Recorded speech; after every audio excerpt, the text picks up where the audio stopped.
मित्रों नमस्कार, मैं हूं आपका दोस्त डॉक्टर अनिल अग्रवाल।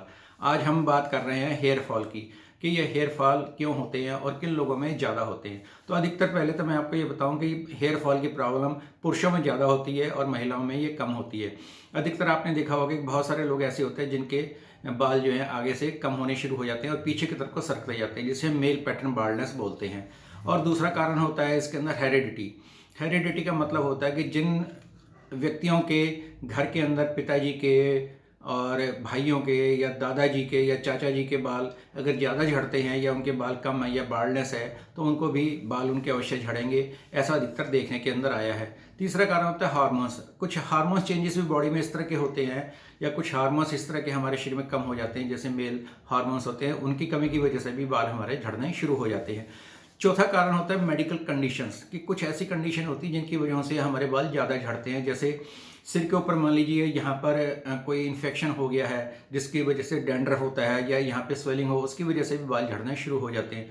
या मान लीजिए कोई व्यक्ति कुछ और अन्य बीमारी से अभी उठा है, जिसको मान लीजिए टाइफाइड होके हटा है, जिसके अंदर कमजोरी बहुत आ जाती है, तो उसके अंदर भी फिर उसके बाल ज़्यादा झड़ने शुरू हो जाते हैं। ऐसा देखने में आया है। और वो फिर महिलाओं में और पुरुषों में अगर टाइफाइड हुआ है तो किसी में भी हुआ है तो दोनों के ही बाल ज़्यादा झड़ने शुरू हो जाते हैं।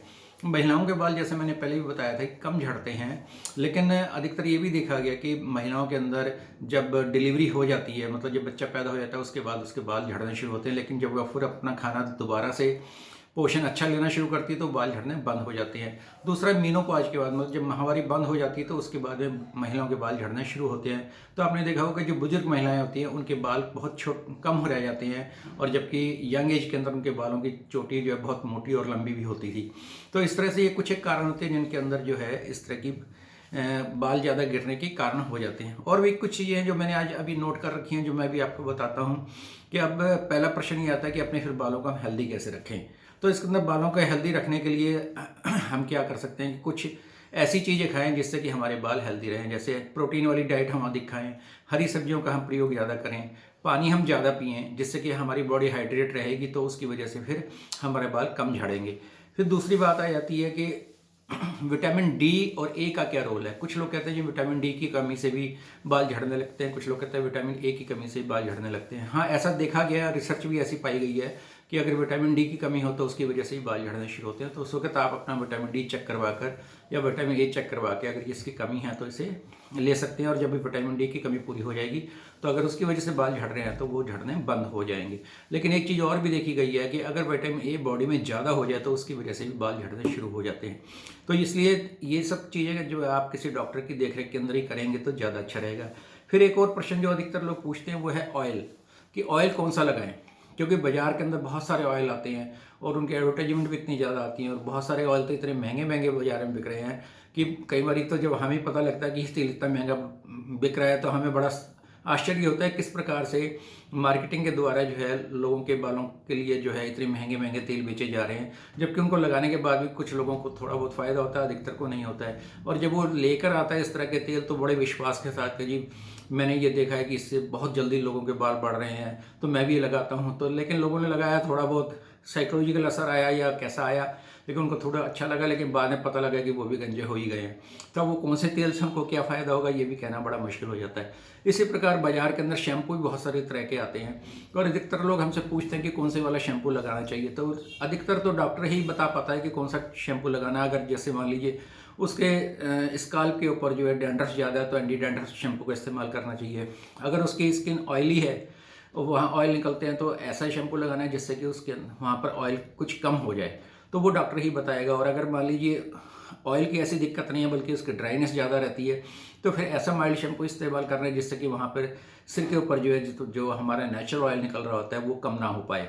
और फिर एक और भी बात जो मेरे कंपाउंडर उसने पूछी थी कि डॉक्टर साहब क्या मैं वो ऑनियन ऑयल लगा लूँ सिर के ऊपर। मैंने कहा भाई लगा के देख ले, तेरा अगर शौक है तो।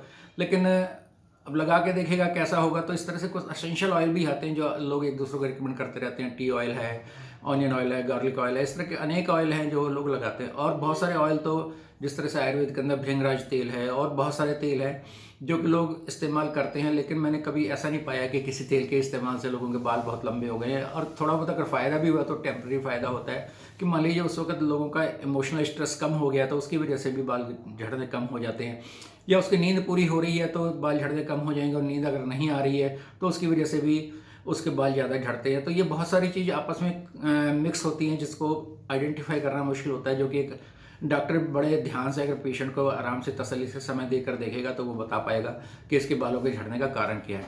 फिर एक और जो कॉमन प्रश्न पूछा जाता है अधिकतर डॉक्टर से कि वॉशिंग कितनी बार करें बालों को, हम कितनी बार शैम्पू करें। तो कुछ लोग तो हर रोज़ ही करते हैं, मैं भी पहले हर रोज़ ही करता था लेकिन मेरे को कभी कोई दिक्कत नहीं हुई। लेकिन अब जैसे उम्र ज़्यादा हो गई तो मेरे भी थोड़े बाल कम हो गए हैं, और अब मेरे को 2 दिन में मैं एक बार वॉश करता हूँ बाल तो भी मेरे बाल ठीक रहते हैं, ना उनमें ईचिंग होती है ना कुछ होती है। तो आप 1 दिन छोड़कर भी बालों को वॉश कर सकते हैं, डेली भी कर सकते हैं ये, लेकिन आपने देखना पड़ेगा कि आपके बाल किस प्रकार के हैं, तो उसके हिसाब से ही आपने अपने बालों को वॉश करना है। फिर अंत में बात आती है कि इसके लिए दवाइयाँ के लीजिए। तो मेरा तो यही मानना है कि सबसे अच्छी दवाइयाँ इसके लिए होम्योपैथी की होती हैं।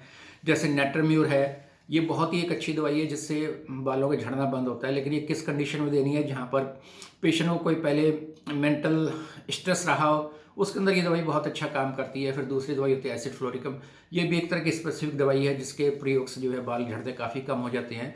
मैंने भी ऐसा पाया कि बहुत सारे लोगों में इस दवा को देने से लाभ हुआ है। और फिर तीसरी दवाई होती है फॉस्फोरस। जो लोग बड़े डेलिकेट टाइप के होते हैं, चिली पेशेंट होते हैं, और इन लोगों के अंदर जो है फॉस्फोरस बहुत ही अच्छा काम करती है।